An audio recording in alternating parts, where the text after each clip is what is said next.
Hey guys, hope you're all doing well. Now for today's video, I wanted to go into detail about one of the franchise's lesser known stories. Jurassic World Regenesis is, in my opinion, one of the most interesting pieces of media to come out for the series in recent years. Created in 2016 by the same team that worked on the Mizrahi Global and Dinosaur Protection Group websites, Regenesis was going to be an online interactive comic book that told the story of Henry Wu's return to Isla Nublar during the 1994 cleanup. What you're looking at happens to be a rough pitch or proof of concept before it was going to be taken in and worked on by Universal. This was done in a similar fashion to the way the Patel Corporation website was built and changed into Mizrahi's official site after the fans behind that project were hired by the movie studio. Unfortunately, Jurassic World Regenesis was never completed and currently sits unfinished with only 3 of the 10 intended chapters having been realized. That being said, what was released of the story would have been a very interesting bit of lore had it been made official.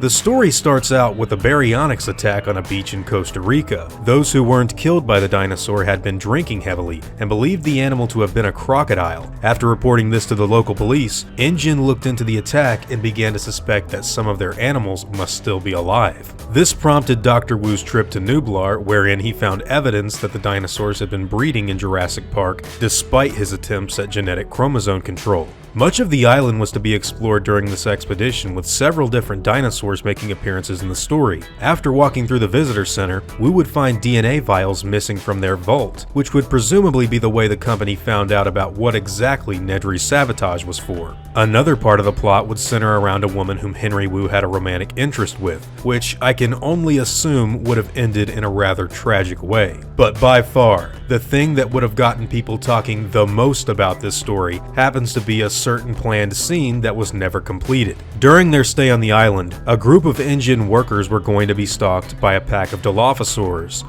2 spitters were going to lurk about the abandoned ruins of Jurassic Park looking for prey, before a fully grown adult would make its way into the building to aid in the juvenile search. This would have been the first official reveal of a fully grown Dilophosaurus in the film's canon, and it would definitely have been a point of interest for many. Sadly, Jurassic World Regenesis would never get the green light that I think it rightfully deserved. And the reason behind this is actually due to the limitations in the technology that this project was working with. The team behind Regenesis was building their story on a brand new piece of software called Google Web Designer, which caused a lot of problems. From what I understand, the coding that went into the web design was outrageously glitchy and would result in far more issues than what the creators initially believed they'd run into. One such problem came from the software being unable to even work properly on mobile devices, and instead only showing the proper story elements in order and undisturbed if you were to watch it from a desktop on Google Chrome.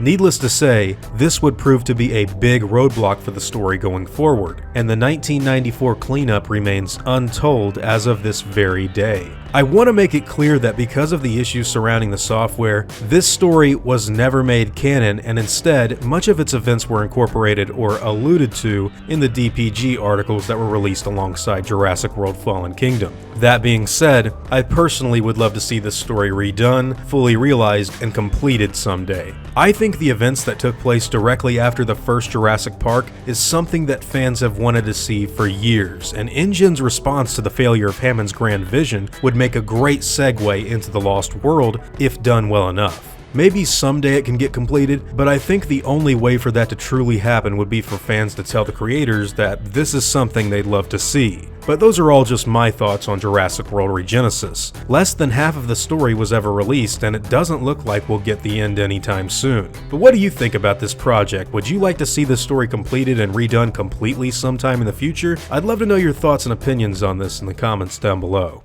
Now, before I go, I want to thank my game wardens, as well as all of my InGen executives. I'd also like to thank all of my park workers and InGen hunters as well. Words can't really express how awesome it is to have you guys tell me how much you enjoy the stuff I do, and I seriously am eternally grateful for every shred of support that you've shown me. Honestly guys, it means the world. Now I'd like to thank you all for watching this video, and hope that you all enjoy today's content. If you feel like I deserve it, I would appreciate the like, and hope that you'll consider subscribing if you're interested in hearing from me again. I'll see you on the next video guys, and as always, take it easy.